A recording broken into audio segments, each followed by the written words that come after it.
My Hawk meme coin is live! Now we're going to talk about the Tuah girl. What's one move in bed that makes a man go crazy every time? You gotta give him that Hawk Tuah and spit on that thing, you get me? Who got famous for her blowjob meme that went around the internet, who is now allegedly ripping off her fans with a cryptocurrency scam and causing a massive financial problem for lots of people. And just in, Haley Welch pumped the coin to $500 million and it retraced it to $90 million within 10 minutes. So a huge drop. And it did actually go lower to a $50 million market cap. I don't know about you guys, but I am just shocked that the Tuah girl was not, in fact, on the cutting edge of financial innovation. We've got a report here from the New York Post. Tuah girl Haley Welch launches a meme coin, which almost immediately crashes. Who could have possibly seen that one coming? Haley Welch, the social media influencer better known as Tuah girl, launched her own cryptocurrency, which briefly surged in value only to crash in a matter of hours. Welch, 22, skyrocketed to overnight fame earlier this year after an off-color comment that she made during an X-rated interview in Nashville went viral on social media. She has capitalized on her viral moment by launching a merchandise line and a podcast. So she's been making a go of being a full-time influencer, and the podcast actually appears to have been a success so far in terms of views and landing big-name guests, which will become important later. Anyway, the Hawk crypto meme coin hit a $490 million market cap shortly after its launch date late Wednesday, Cointelegraph reported, citing data from Dex Screener. So, like many of these meme coins do, it briefly surged in value after she launched it, which is when some people take advantage and sell it off and make tons of money, including, in some cases, the people who launched the coin, though it's disputed whether she's done that in this case. Anyway, the Post reports, within 3 hours, the coin had plunged 91% and carried a valuation of just $41.7 million. Nothing to see there, just like a 1/10 of the valuation a few hours later. This is a totally normal, stable financial asset. So, shocker, a significant number of people lost money by buying this shit coin, and now they're not happy about it. Barstool Sports reports, the Tuah girl launched a meme coin, everybody lost their money, and now people want her thrown in jail. This is a slight oversimplification, but is more or less what happened. I have a couple of thoughts. First, I don't feel any sympathy for the people who lost money. I'm sorry, I just don't.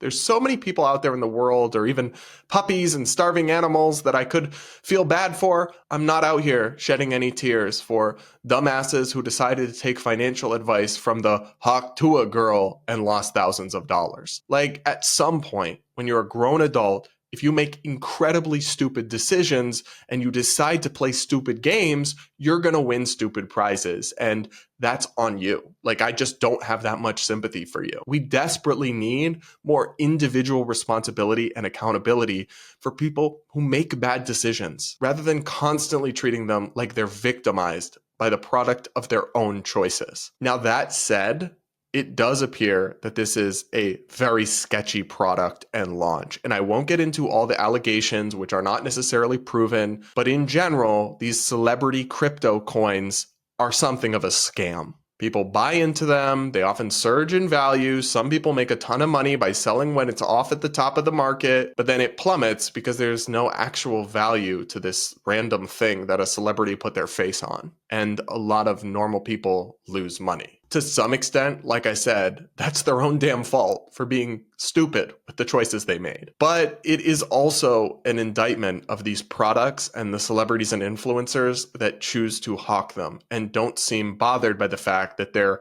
screwing over a lot of their fan base that made their success possible in the first place. So I just don't understand why any creator or influencer would do this kind of thing, would screw over their fans, would push something with no actual value to people, would capitalize on the trust they've built with their followers to exploit them like this. Like, I also think that's shitty and immoral. In some cases, it might even be illegal. I mean, I don't have any idea whether Hawk Tuah girl followed SEC regulations or not, but people are filing complaints, and that will be investigated, and she'll have to deal with wherever that takes her. I really hope for her sake she didn't commit serious crimes in launching this product and not realize what she was doing. But she didn't have to do this. She had her viral Hawk Tuah moment, which made her this big internet star, but she's actually capitalized on it and built a successful podcast that's getting hundreds of thousands of views per episode, and you can get sponsors and earn a great living off of that. She could have made plenty of money without doing this, without getting in on a crypto scam and potentially screwing over many of her followers. Like, this is so unnecessary, and she seems to have made a terrible decision here. As Barstool put it, moral of the story here: if you're newly famous on the internet and are approached by anybody who wants to use your likeness to create a cryptocurrency, just say no. Make your quick cash the old-fashioned way.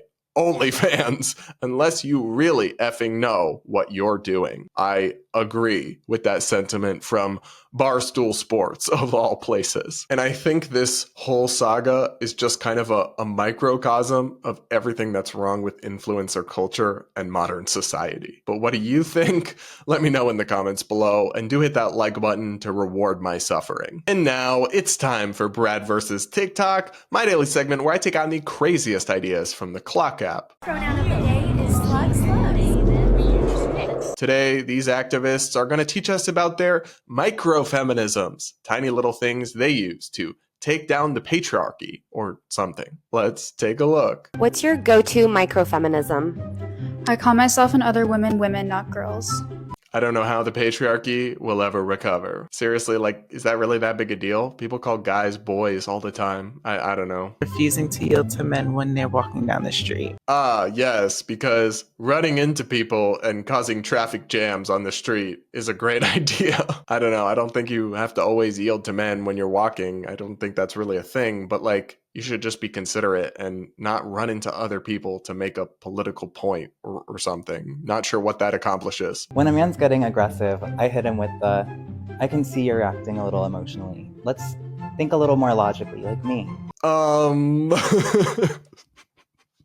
I'm just imagining this dude saying that to me. I mean, look, I know that women do get this sometimes and it can be obnoxious, but like, it's probably never a good idea to say to somebody, you're being a little emotional. Try being a little more logical, because even if they are, they're not going to take that well. So you can call it microfeminism if you want, but I don't think doing something that's negative in a conversation just because it sometimes is done in the opposite direction is the solution. We should probably just be trying to get rid of it or stop doing it. But that wouldn't be a yes queen microfeminism or whatever. I like to ask my male colleagues to take notes during our meetings. I mean, that's fine, but really who takes notes or not shouldn't have anything to do with gender, right? Like, either way, that's kind of wrong. It should be about who has the best handwriting, maybe, or who's the best at taking notes, or who's like the least senior or whatever. But if you're making it about gender either way, that's probably not good. When someone talks about going to the doctor, I ask what she said. That's fine. I mean, a lot of doctors are women.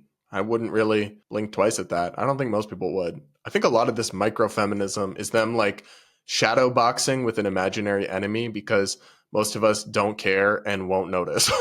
I don't watch a lot of sports, but when I do, I try to put on women's sports to help their ratings and to lift women's sports in the media. I love this. She's not actually interested in women's sports, but she just like puts it on to give them like pity ratings. I'm not sure that's as feminist as you think it is, my friend. When a man says he is babysitting his children, I make sure to correct it to parenting. This one, I actually 1000% agree with. Men, you are never babysitting your own kids. Ever. It is just parenting, and childcare should not be 100% on the woman. Even if she's a stay-at-home mom, it's still, parenting is a two-person job. And when men say this, I do roll my eyes. So maybe I am a micro-feminist after all. Whenever something needs to be moved and someone's like, let's let the men do it, I say, no, I got it.